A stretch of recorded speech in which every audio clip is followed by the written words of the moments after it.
Well, well, well. She's been arrested. Let's check this out. Thank you, Captain.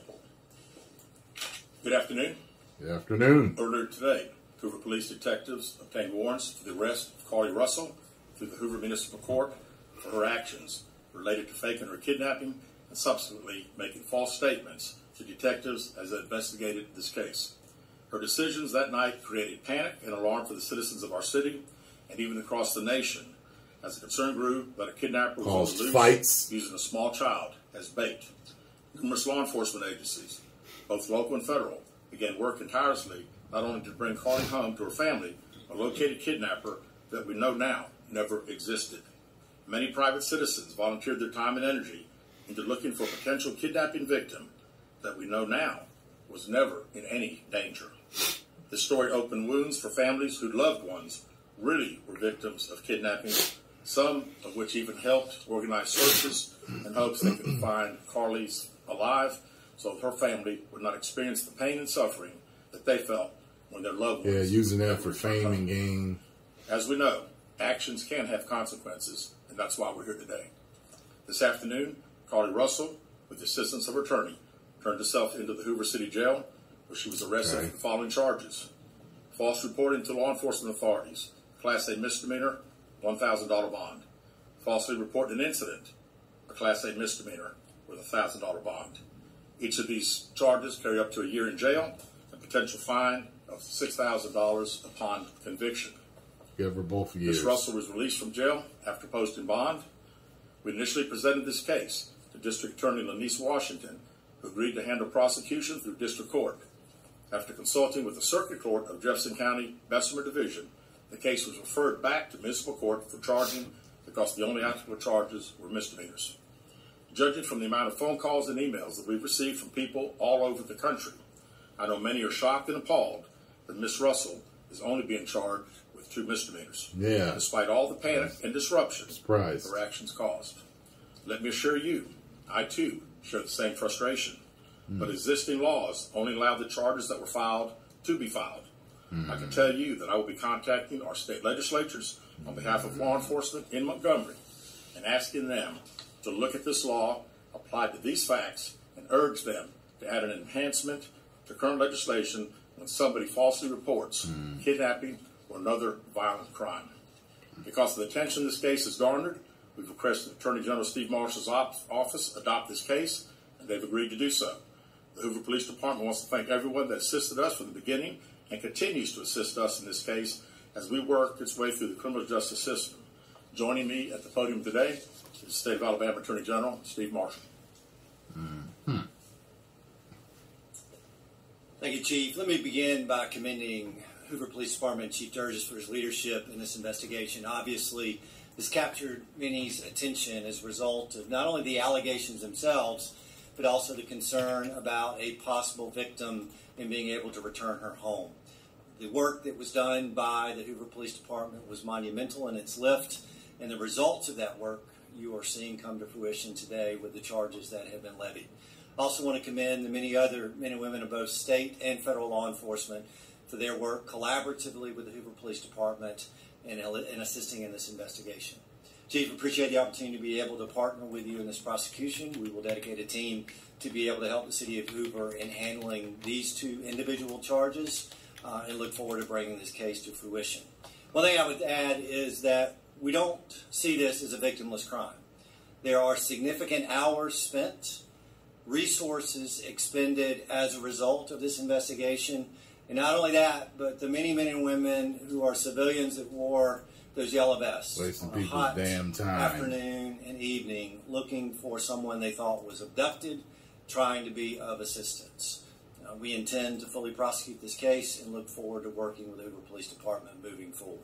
We also would tell you that we will continue to monitor this investigation to determine whether or not there are any additional charges that need to be brought, and we'll evaluate those as the facts are presented. Thank you. At this time, we'll open the floor to questions. If you'll please raise your hand and identify yourself and your affiliation when called. David Lamb, CBS 42. This question for Mr. Attorney. I want to show you her mugshot at the end, too. This. I saw the mugshot. She's smiling in the damn What's the mugshot. case that you wanted to take on? And But we handle cases across the state. We have jurisdiction throughout for both misdemeanors and felonies. And when Chief Durgis asked for our assistance, we were more than happy to be able to assist. Is it common for you all to be involved in misdemeanors like a case like this? It's not a No. Keith Mims, WAGG 610, 100.1 FM, Summit Media. Chief, this question is for you. Yes. What time was Carly arrested today with her attorney, and has she made bail? She has. She was processed in our facility within the past hour.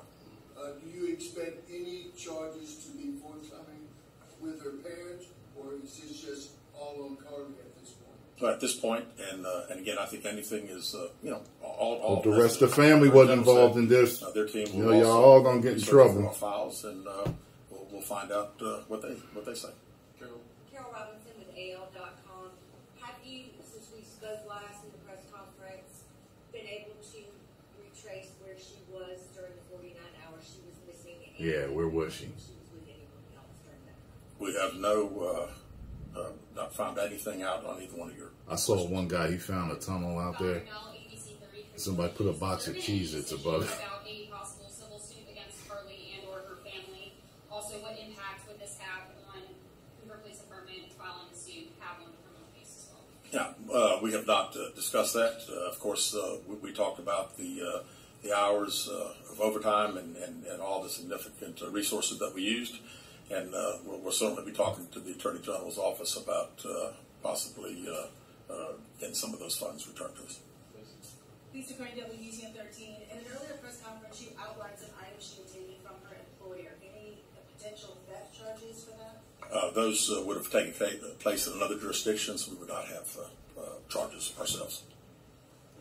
Cautioning on some WBRC. Chief, do you mind repeating those charges and fines one more time for us? Sure.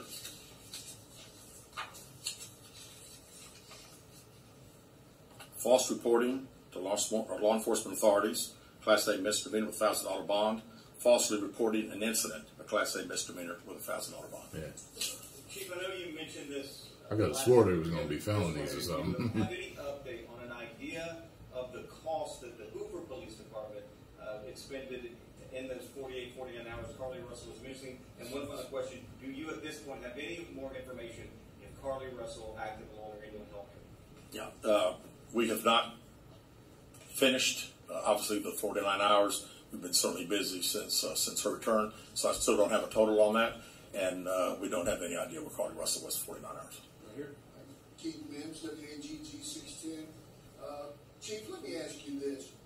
Going forward, there's been a lot of concern in the community as per young black and brown females being reported missing. Would Hoover and other agencies have the same fervor going forward as they did with the case with Carly Russell? Absolutely. I would hope this, that they would. as I said initially, This sounds like our something that focus was doesn't bringing Carly home. happen a lot. So And then our focus has been assume to find out if there was a kidnapping. We the find out most if time it's they get a call like we, this we is work real. every case like all other law enforcement does. So I don't have any concern anywhere that would be an issue. And can I echo what Chief said? I've been in law enforcement for 27 years. You know, law enforcement throughout this state. I've never seen anybody interested in the color of your skin in investigating a criminal case. And I expect, regardless of your gender, your race, and when that report is filed, that Alabama law enforcement is going to do its job. Valerie Bell, ABC 3340. What was her emotional state when she arrived to the jail today, and is she seeking any help at this point in time? I was not there, so I really can't tell you exactly, and I really don't know anything else. All right, next question. Cautioning Robinson, WBRC. Chief, what are the next steps after this? What is going to happen next? Well, right now, the Attorney General's office attorneys will start dealing with our detectives and going through case files and preparing prosecution, I presume. Yeah. Will y'all be releasing a mugshot? Yes, we will momentarily. Thank you. Thank you. All right, there you can have it. Carly Russell charged with the 2 misdemeanor. Man, you know what this reminds me of? Not only does it remind me of the whole Jussie Smollett thing, it reminds me of a much worse case. Remember when the white lady killed her kids, but she blamed it on the black dude and had a whole search party, and it was all over. Remember that? That was where it somehow reminds me of, because it was just like, you know, people, the whole nation's alerted and looking, and you know, I'm just what it just is really irritating, you know, wasted that much manpower and man hours searching for somebody that wasn't even lost when they could have been, you know, searching for somebody that was lost, you know. So it sounds like it'd be a much more serious crime, but I mean, a couple of years, I mean, no one wants to lose their freedom for a year or two. So we'll see what happens to her. I mean, there's misdemeanors. We'll see. I'll be following up to see what she got. Post comments down below. Let me know what you think, though. If you enjoyed my reaction and thoughts on it, make sure you hit the like button, subscribe, and share. Woo.